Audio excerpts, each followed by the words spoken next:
Vamos lá, meus meninos e meninas, dando continuidade ainda às funções das proteínas. Olha que assunto grande, tá? Nós vamos para o 10º bloco. Essa é muito legal, a minha dupla dinâmica em detalhe para vocês aí. Ó.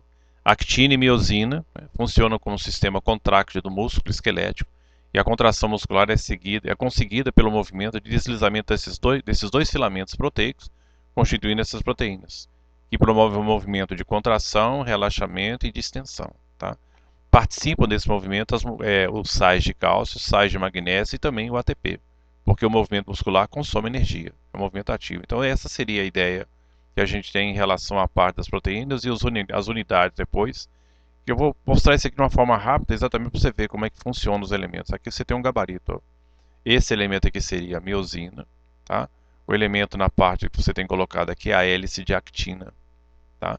Você tem uma outra proteína chamada tropomiosina que faz o efeito da torção e você tem o efeito da presença do ATP, a presença dos sais de magnésio e os sais de cálcio, tá vendo? As bolinhas amarelinhas que aparecem aqui, o cálcio vem de fora descendo aqui, gruda e gira, tá? Participa do efeito de movimento.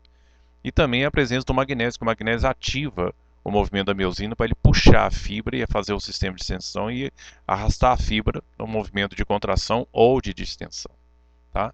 É muito legal. Depois você vê isso aqui com calma, mais para frente, para que a gente acompanhe os movimentos, como é que é deflagrado isso aí. Mas o movimento gasta ATP, repara, ó. O ATP está aqui, que é a bolinha verde que se acopla e depois ela fragmenta e forma dois pedaços, que é o ADP, né? É o ADP e mais o fósforo inorgânico. Juntando esse com esse forma ATP. Mas isso aqui é montagem durante a respiração celular, que é outra coisa, tá? Vamos seguir aí. Movimento de cílios flagelo, outro fator também bem legal. Isso aqui principalmente na parte ligada ao mundo dos protozoários, né? E também dentro do corpo humano, porque você tem superfícies ciliadas como as tubas uterinas e as vias respiratórias, traqueia, brônquios e bronquíolos é ciliado, tá? Flagelo, você tem um grande personagem no homem que é o espermatozoide, né? Que ele tem um movimento flagelado violento, né? O campeão olímpico do corpo humano. Só para você ter uma ideia, o espermatozoide, para sair dos testículos até ser colocado para fora, para entrar dentro do canal vaginal numa relação sexual, ele tem que viajar 15 quilômetros. Vai ter força assim no inferno, viu? Danadinho. Então olha lá, ó. Não brinca com ele não. A tubulina é a proteína com a qual os microtúbulos são construídos. Os microtúbulos agem de forma concentrada com uma proteína chamada dineína e nos cílios e flagelos para propilir as células com os movimentos que tem. Então você tem os efeitos, tá vendo? Da formação de vários flagelos na composição de uma bactéria. A organização deles com essas proteínas chamadas dineínas, ela tem uma disposição helicoidal, né? São subunidades vão formando e vai formando esses túbulos.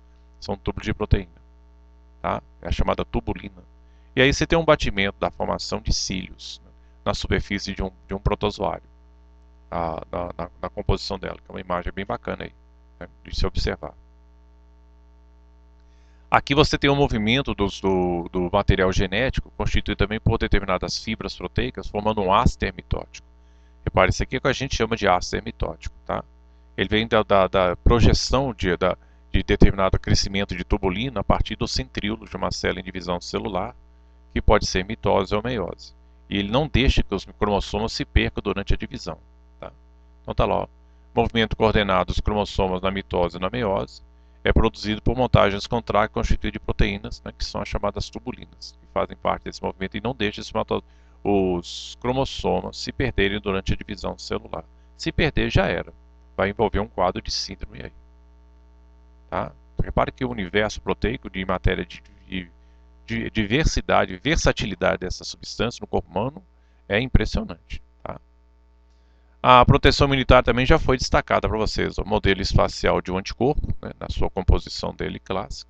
As imunoglobulinas são proteínas altamente específicas, né, sintetizadas pelos linfócitos e pelos linfócitos presentes no sangue, principalmente o linfócito B e o linfócito T, mas o campeão é o linfócito B, e também nos tecidos pelo plasmócito. Tá?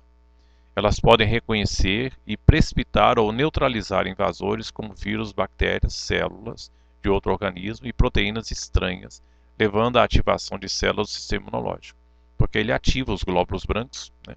Se for em relação ao sangue, dentro do sangue, quem é ativado é o neutrófilo. Se for nos tecidos, quem é ativado é o macrófago, que é o gigante caçador ou o gigante comedor. Repara que ele pode neutralizar também substâncias que são nocivas, como é o caso que acontece no tétano. Né, que a bactéria tetânica, quando a pessoa não é vacinada, ele libera uma toxina que faz com que hajam violentas contrações musculares até matar a pessoa. Por isso que é importante a vacinação, tá? Porque o organismo consegue produzir anticorpos que agem contra o toxoide tetânico e neutraliza ele, dando tempo ao macrófago limpar tudo, né, e contra-atacar em cima da bactéria invasora também, do corpo humano que está dentro do nosso corpo por acidente. Tá? Bactéria do teto não corre atrás de você, você tem que ser lesado, né, por um corte, um arranhão, uma perfuração, para que ela adentre o corpo e faça a bagaceira. Porque a segunda pior morte que pode acontecer na vida da pessoa é morrer de tétano.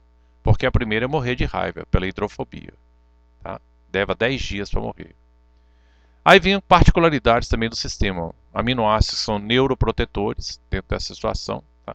Você tem a histamina, que pode facilitar o orgasmo no organismo. Aí vem os papéis de cada um deles, que é interessante. Ó.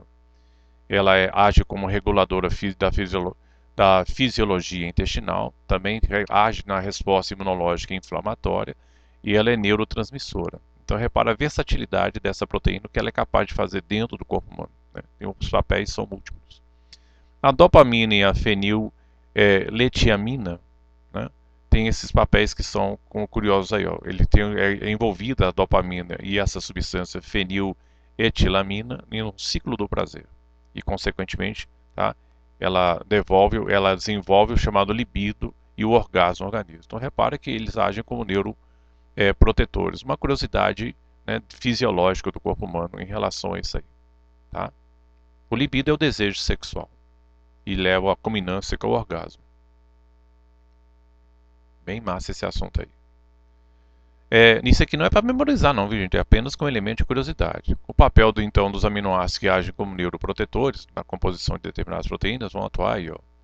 Você tem a noradrenalina e a dopamina. Se você tiver uma diminuição da noradrenalina, por isso tem essa setinha para baixo. Se você tiver queda desses dois tipos de neuroprotetores aqui, né, dessas substâncias no sangue, você vai ter uma diminuição da sua agilidade mental. Então você vai ficar mais lerdo. Tá? Então, e também você tem uma diminuição também do bom humor. O cara te conta uma piada, você leva uma hora para entender o que está acontecendo. Tá? A dopamina, se tiver queda na dopamina, você tem um aumento da predisponibilidade do organismo de sofrer uma doença de Parkinson. Então a pessoa não anda e fica tremendo o tempo todo, devido à queda no índice de dopamina no organismo. Se você tiver novamente uma queda desses chamados receptores dopaminérgicos, tá? Essa deficiência, né, que pode acontecer por causa desses receptores em região específica no cérebro, você pode aumentar a esquizofrenia na pessoa. Tá? E aqui também a diminuição desse novo sensor aqui de neuroprotetores, a serotonina. Quando eu diminuo a serotonina, eu aumento o quadro de depressão e insônia na pessoa. E também a diminuição em relação à encefalina e endorfina, eu vou causar o estresse e dor no organismo. A pessoa sente o corpo todo dolorido, como se estivesse gripado. Então são quadros específicos, isso aqui interessa muito para a pessoa que vai estudar farmácia. Né? A parte médica também tem que ter uma noção disso aqui para saber como ele vai tratar a pessoa com determinadas drogas que têm esses elementos que ajudam na reposição dessas substâncias, ou pelo menos imitam o papel delas, né? Na descrição e combater esses quadros clínicos aqui. É bem interessante esse assunto aí. Tá? Então, como a gente está estendendo muito tempo aqui, vamos entrar no próximo bloco e daqui a pouquinho eu volto. Lembrando-se que isso aqui é uma mera curiosidade. Eu nunca vi vestibular cobrando isso aqui. Se cobrar, é sacanagem, viu? Fala sério. O pessoal tá de mau humor com vocês aí.